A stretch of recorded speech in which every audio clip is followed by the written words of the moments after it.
Di pertemuan kedua ini, kita akan membuat tampilan seperti e-commerce di Android. Pertama, bikin project baru dengan nama latihan tampilan e-commerce. Pilih empty activity. Jika Android Studio Project kalian ada dua opsi, empty activity atau empty views activity, pastikan kamu memilih yang ini, yang tidak ada logo Jetpack Compose. Kita belum memakai ini, kita membuat yang dasar dulu. Oke, kita pilih yang ini.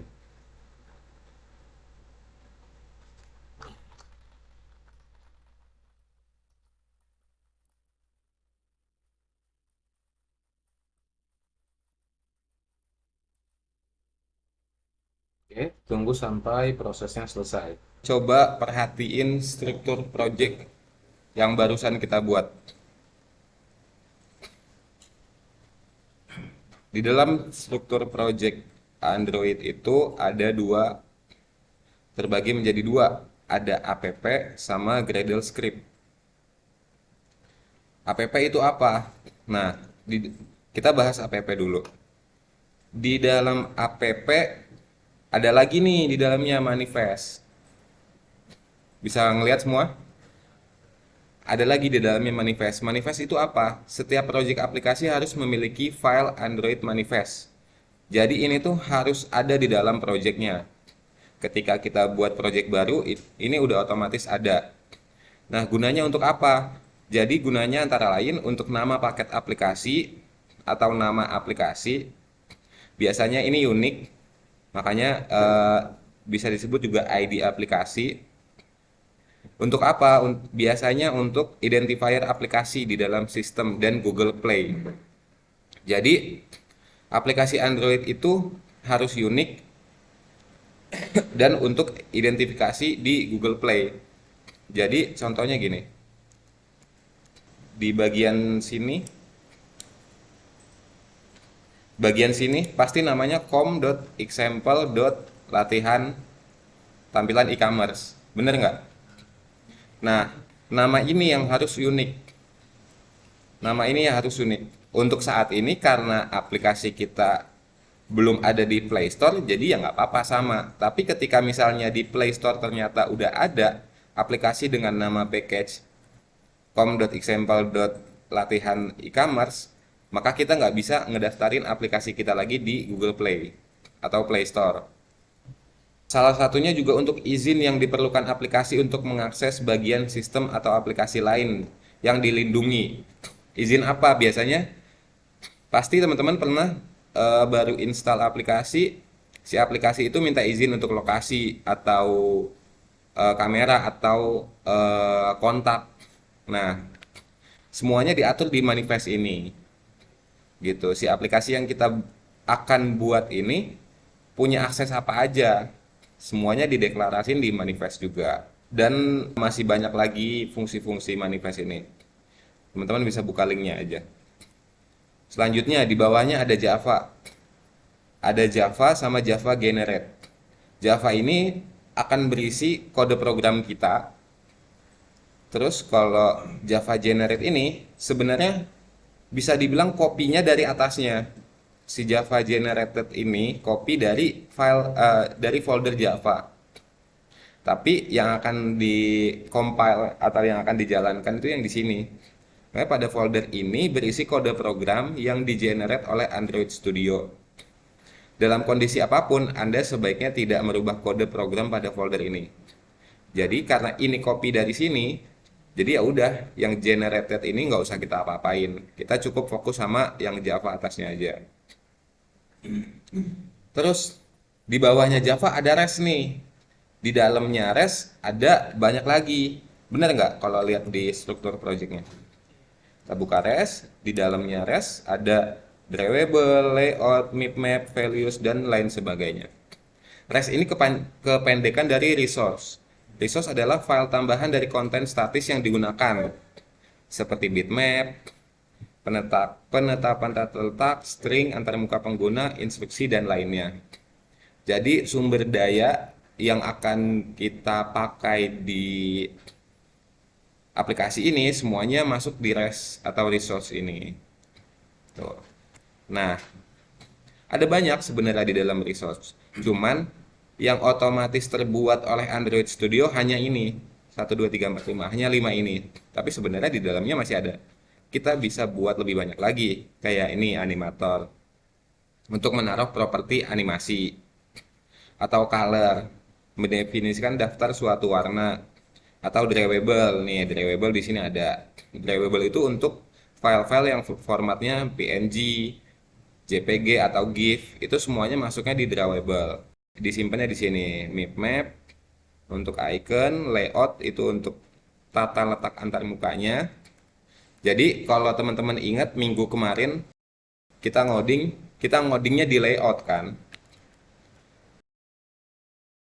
Kita belum nyentuh sini nih. Yang tadi saya bilang Java ini kan berisi kode program.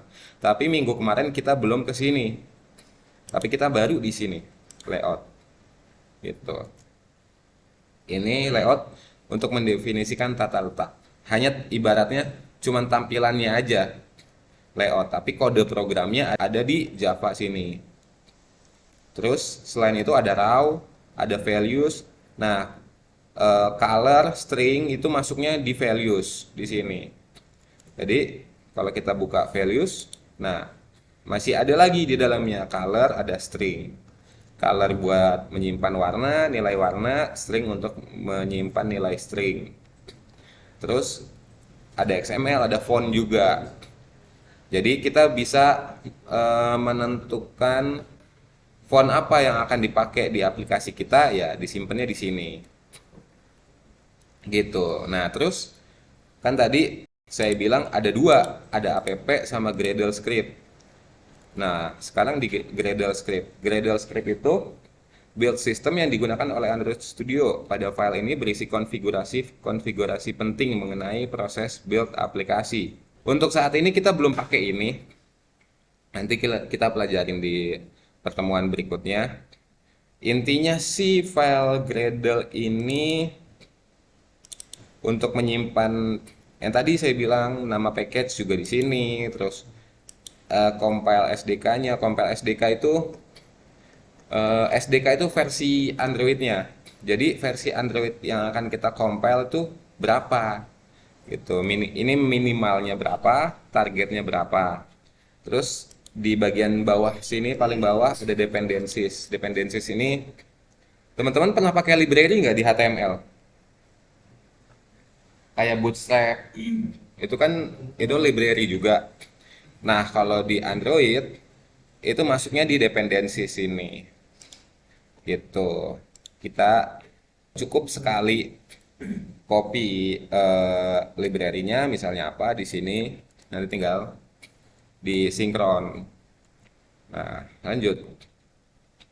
Nah, sekarang coba teman-teman buka file mainActivity.java. Ada di app Java di com yang paling atas main activity. Nah, kalau teman-teman lihat di sini ada set content view. Set content view r layout activity underscore main. Benar? Layout main activity underscore main itu apa? Nah, di sini. Kalau teman-teman lihat di struktur projectnya, yang tadi saya bilang layout itu kan untuk tata letak. Jadi si main activity ini kode programnya. Tapi layout yang dijalankan oleh kode program ini, ya ini activity main.xml. Jadi main activity ini memanggil activity main sebagai sumber tampilannya. Gitu. Jadi ini itu cuma tampilannya aja. Kita mau bikin tampilannya seperti apa. Tapi yang mengatur tampilan ini bisa bergerakkah atau bisa berubahkah di sini kode programnya. Gitu. Jadi ketika teman-teman bikin activity baru, nanti pasti akan otomatis terbuat satu file di sini dan satu file di sini. Contohnya gini. Kalau bikin activity-nya yang ini ya, yang empty nih misalnya, bikin empty activity. Contoh activity. Nah, Di sini akan terbuat contoh activity, di layoutnya pun akan terbuat contoh activity. Jadi udah otomatis kalau kita buka, contoh activity ini akan memanggil activity contoh yang udah otomatis terbuat di sini. Gitu.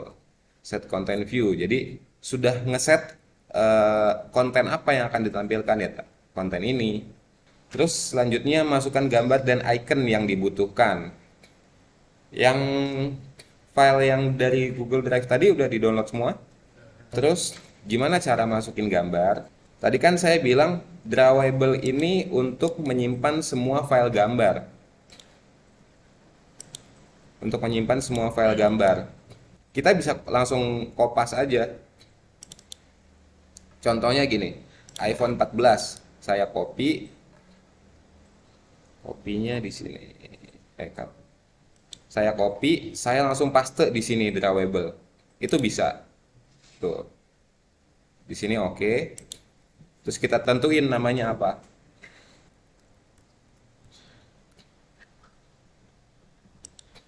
Tuh, maka di sini akan masuk langsung gambar itu.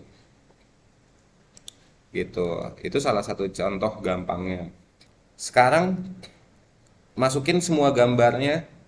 Kalau dari file itu ada iPhone 14 sama seller logo. Masukin ke drawable-nya. Udah? Selanjutnya apa yang perlu diperhatikan ketika memasukkan gambar di Android?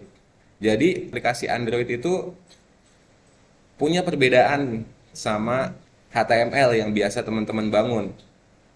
Ketika kita membangun aplikasi Android, kita harus memastikan bahwa aplikasi kita itu nggak memberatin sistem, ringan, tapi bisa punya banyak fitur dan nggak ngeberatin sistem. Mungkin teman-teman sering ngalamin ketika buka aplikasi ngehang atau force close tiba-tiba ketutup, yaitu karena si aplikasi itu punya bug atau kalau kalau ngehang atau nge-lag ya berarti aplikasinya keberatan gitu. Nah, salah satu cara supaya aplikasi yang kita bangun itu ringan, kita harus memperhatikan gambar yang kita masukkan di Android. Jadi, sebisa mungkin gambar yang kita masukkan itu size-nya kecil. Kayak ini, seller logo yang kita masukkan cuma 22 kilobyte. Ini juga cuman 400. Ya kalau bisa sih di bawah 500 kilobyte. Kalau bisa lebih kecil lagi aman. Tapi kan kadang kita harus perhatiin resolusinya juga.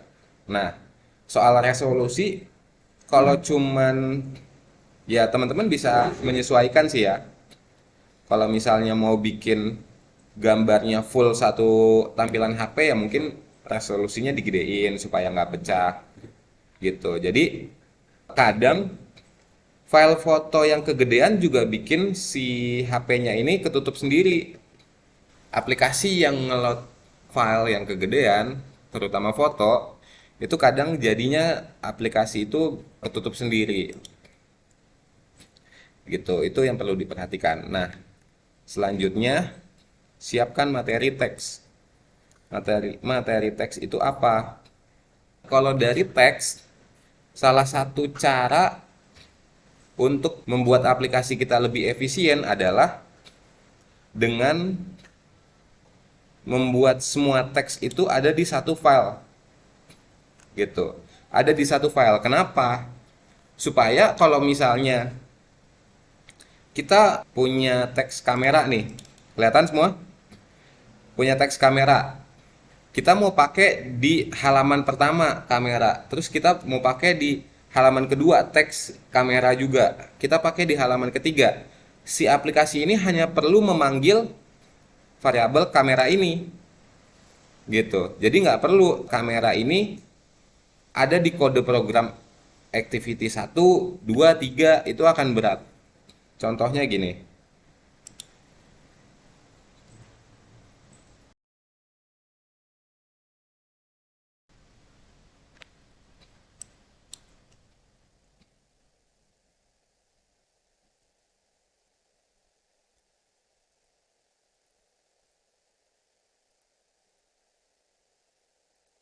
Contohnya gini. Nah, si teks ini memanggil string dummy value.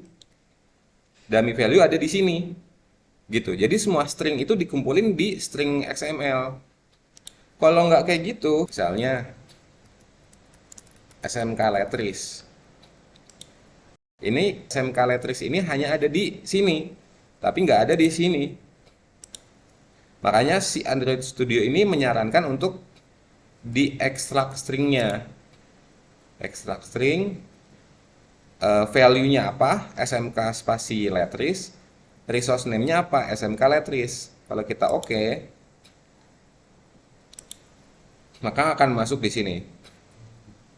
Gitu. Nah, di activity lain kan ini ada di sini. Kalau misalnya kita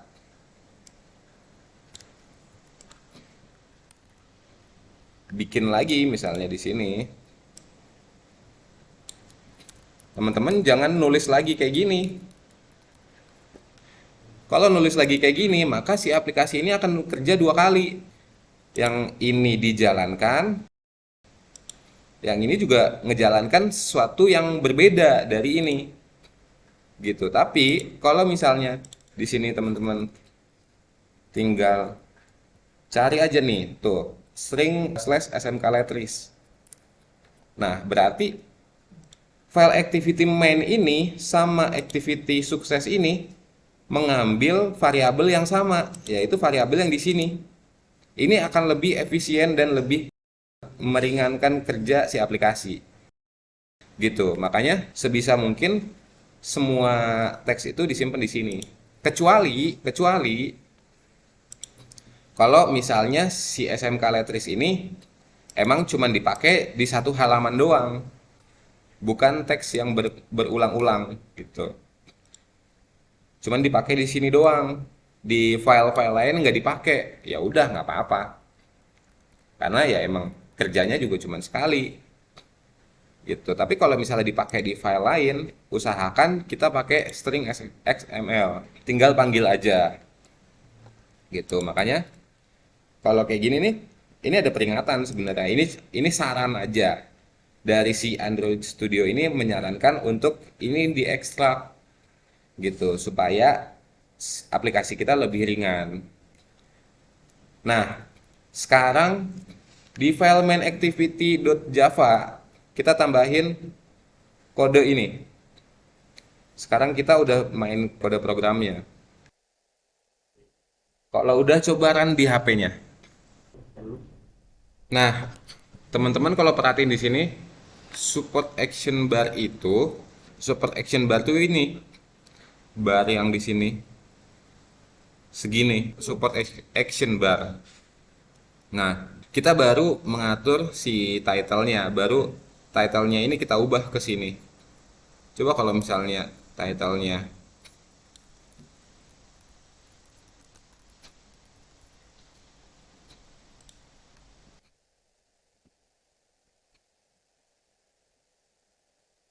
nah di sini pasti akan berubah jadi SMK Letris gitu. Ini baru title-nya. Teman-teman bisa coba lagi untuk misalnya ngubah warna atau lain sebagainya. Kalau udah kita lanjut. Nah, tadi kan saya bilang semua teks itu diusahakan ada di file ini string.xml.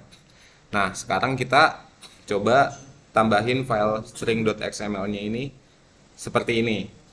Kalau ada file yang kepanjangan, teman-teman bisa langsung copy aja dari string txt yang di Google Drive itu. Paham nggak? Ini yang konten teks ini, variabel ini, isinya sampai sini. Sampai sini nih.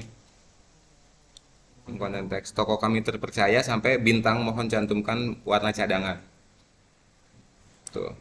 Jangan sampai salah ya. Kita di activity main XML.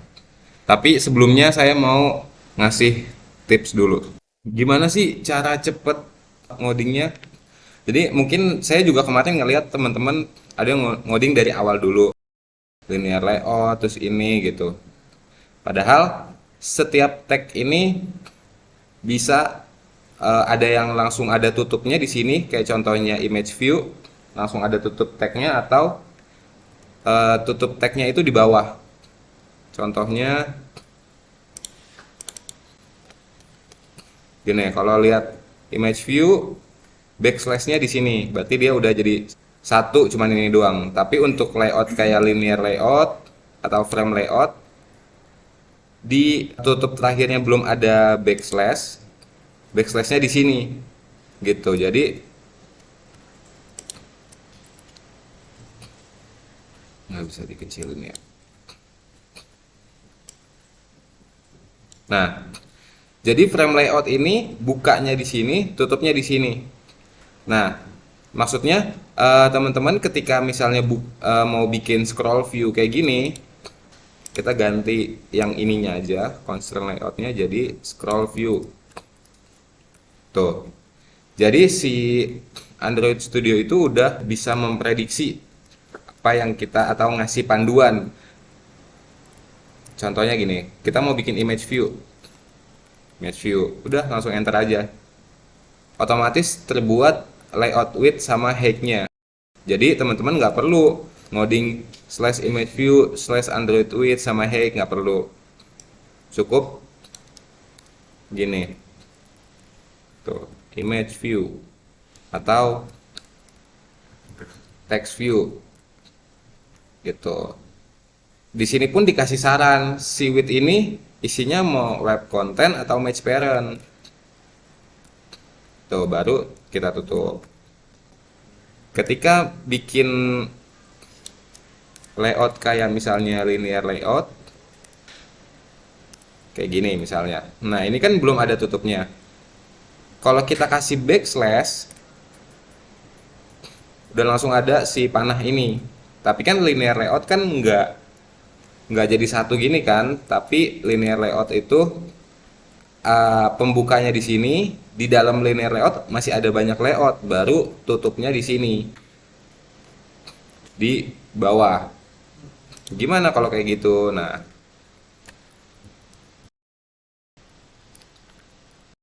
bikinnya gini aja. Di sini jangan dikasih slash, tapi dikasih panah.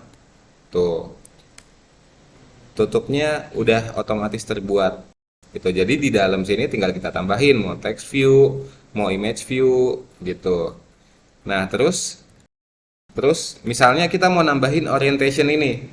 Jadi setiap codingan ini supaya cepatnya Android ini nggak usah kita ketik. Misalnya kita mau nambahin orientation ini. Androidnya jangan diketik, kita langsung ngetiknya orientationnya. Tuh.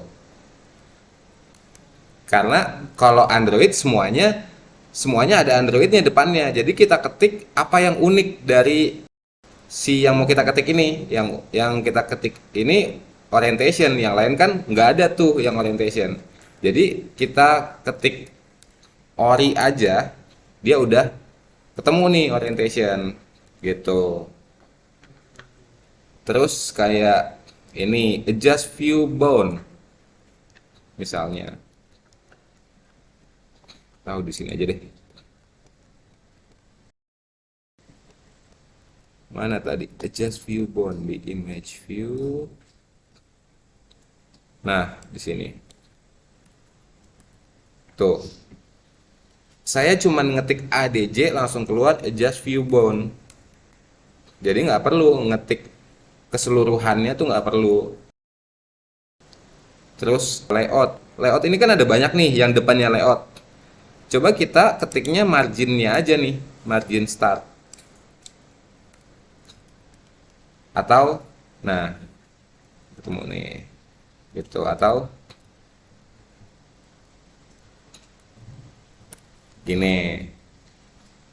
Jadi si Android Studio ini udah otomatis nyari lay ini, udah dia udah paham lay ini, oh layout, M ini margin, H itu horizontal gitu. Jadi apa buktinya M itu margin?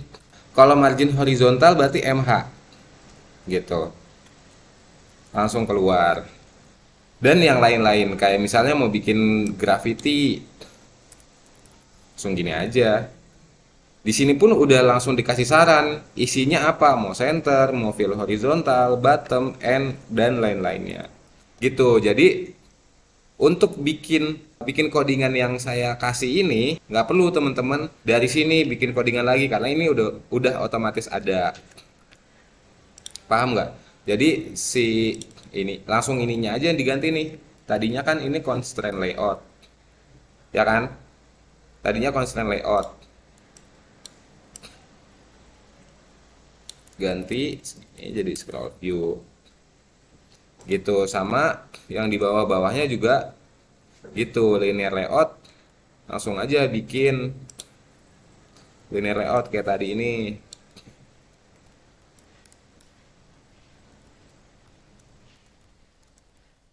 Linear layout. Apa di sini? Width-nya match parent sama web content. Sama karena linear layout ini nggak langsung ditutup, kita pakainya panah, langsung di enter. Di dalamnya linear layout ada apa? Ada ini, ada frame layout. Lalu kita isi gitu. Dan di sininya pun nggak perlu kita ngetik dari Android, kita tinggal ketik layoutnya aja gitu biar cepat. Sekarang dicoba masukin codingan ini di activity main.xml, ada di resource layout.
Selain gambar, kita itu bisa masukin icon di Android. Icon, nah Android Studio ini udah menyediakan icon atau vektor aset sebenarnya di drawable sini. Drawable, klik kanan, new vektor aset. Coba buka. Udah buka semua? Klik kanan, vektor aset. Itu aset yang udah disediain sama Android Studio. Nah, teman-teman tambahin ini. Tambahin ini, collection. Cara tambahinnya, di clip art ini diklik, terus cari mau nambahin apa. Nah, di sini kalau di project saya ada namanya IC collection white collection. Yang ini di oke. Nah, di sini kita tentuin namanya apa.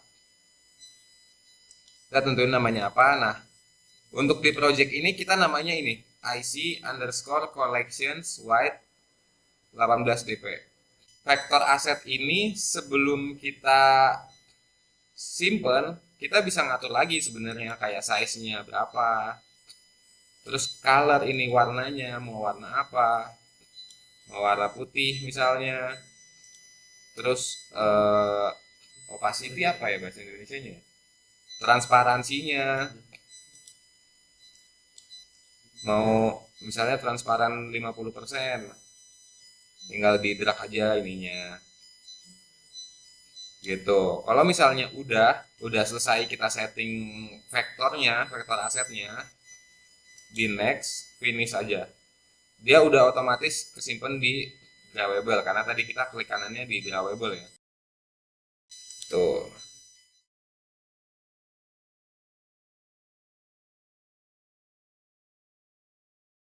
Kalau kemarin kita pakai linear layout sama relatif, sekarang kita pakai scroll view di awal. Kemarin saya juga udah jelasin scroll view itu memungkinkan tampilan ditempatkan di dalam di dalamnya untuk digulir. Gulir itu ya scroll. Jadi kalau nggak ada scroll view, si tampilan itu nggak akan bisa nge-scroll dan nantinya malah kepotong.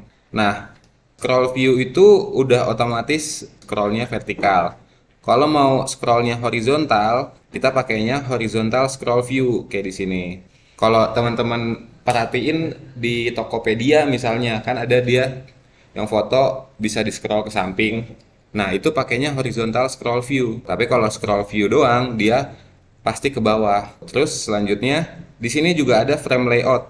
Frame layout itu apa? Frame layout itu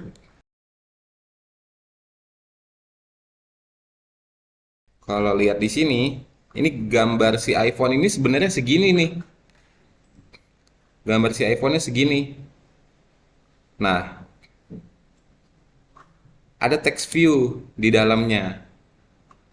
Text view-nya di sini, gambarnya segini.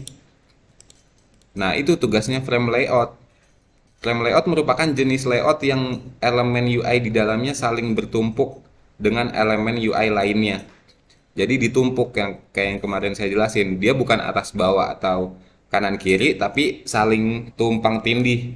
Urutan elemen UI menentukan urutan tampilannya. Menentukan urutan tampilannya. Jadi yang paling dalam itu si image view ini. Baru atasnya text view. Gitu. Kalau misalnya kita bikin text view lagi, misalnya di bawahnya,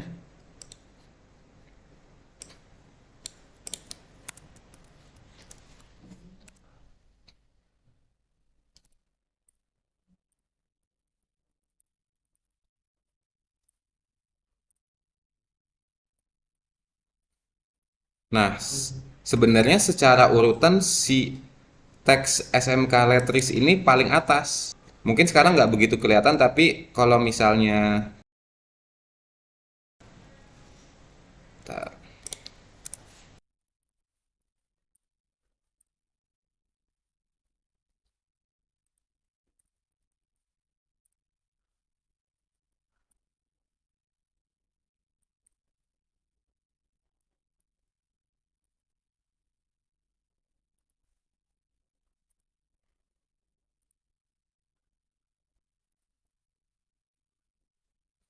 nah teks SMK Letris ini ada di paling atas nih sebenarnya.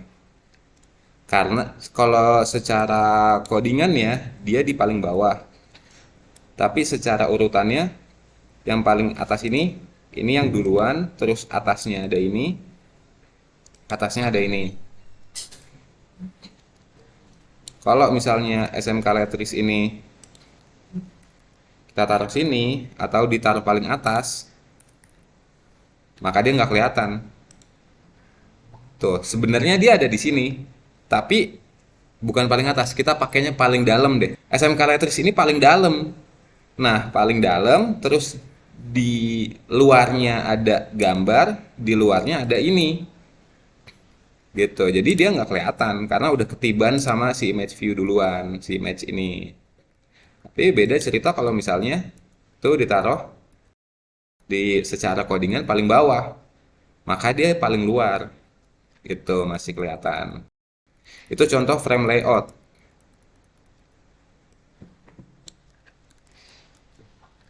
Terus selain frame layout ada image view. Image view ya gambar yang tadi kita udah masukin di drawable. Kalau kita mau masukin ke tampilan halaman kita, ya kita pakainya image view. Image view, src ini source, gambarnya apa, kita ambil dari file apa, drawable iPhone 14. Gitu sumbernya. Nah, scale type fit XY itu sebenarnya ada banyak contohnya. Selain scale type itu,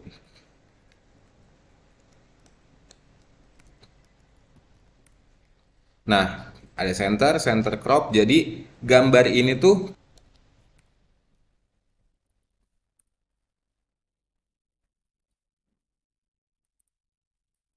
apa ya? Kalau fit XY itu dia ngefit secara X sama Y. Jadi secara lebar sama tingginya tuh udah ngefit, gitu. 。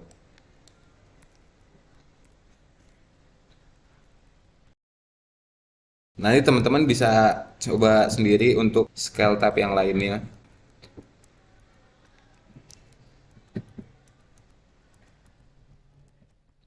Gambar di component image view bisa diambil dari aset atau dari drawable. Terus selanjutnya table layout. Table layout itu kita mengatur apa yang di dalam table layout itu ya persis kayak bikin tabel lah. Persis kayak bikin tabel, cuman ini kita borderless. Kita nggak pakai border atau nggak pakai garis. Kalau perhatiin di kodenya, table layout itu ya ngatur ini nih, chipset, value-nya apa, display value-nya apa, size value-nya apa. Itu. Table row, di dalam table layout itu ada table row. Ya udah dari menyusun tampilan dari kiri ke kanan. Paling kirinya text view chipset, kanannya display value-nya apa gitu. Jadi di table row ini udah pasti di dalam table layout. Kalau teman-teman mau nyusun tampilannya secara tabel gitu, kayak pokoknya tampilannya persis kayak tabel deh. Pakainya table layout. Terus selanjutnya ada button.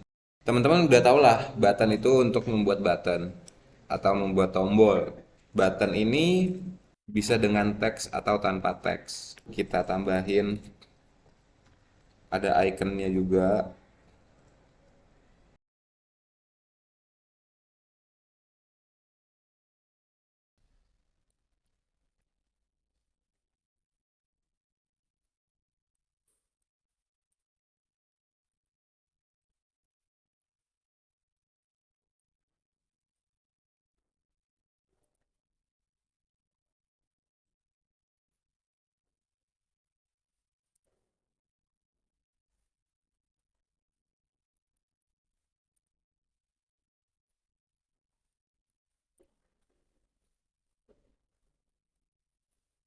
Nah, si button ini bisa kita tambahin icon juga di dalamnya.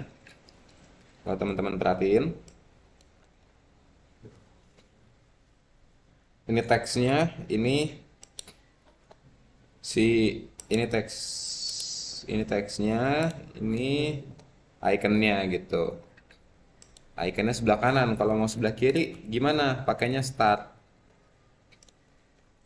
lawannya end. Tuh, tapi di sini nggak ada ya.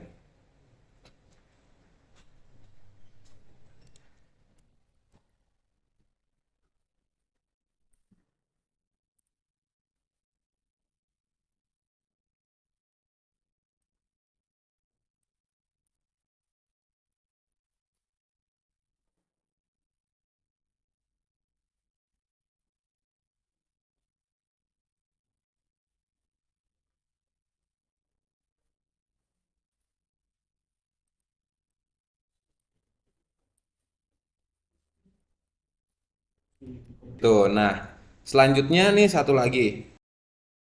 Buat activity baru dengan nama sukses activity. Bikin activity baru. Di sini, di Java yang paling atas, klik kanan new activity empty activity. Udah? Namanya ini, sukses activity. Terus sekarang kita tambahin vektor aset yang seperti ini. Udah ngerti kan? Nambahin vektor aset? Kalau udah, tambahin lagi kode itu di string XML, activity main XML. Ada button, tambahin ID-nya. Tinggal ketik aja ID, terus enter. Main activity Java-nya lagi. Tambahin kode berikut. Kode itu. Takutnya ada yang salah. Ini kurung kurawal. Ada tambahan lagi di activity suksesnya. Itu layoutnya belum kita apa-apain. Masih kosong. Iya, iya. Iya benar. Tambahin itu.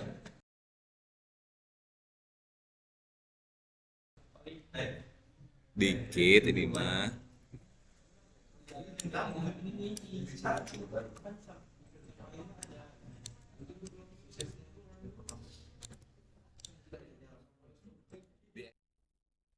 Jika dijalankan, maka tampilan aplikasi yang kita buat akan seperti ini.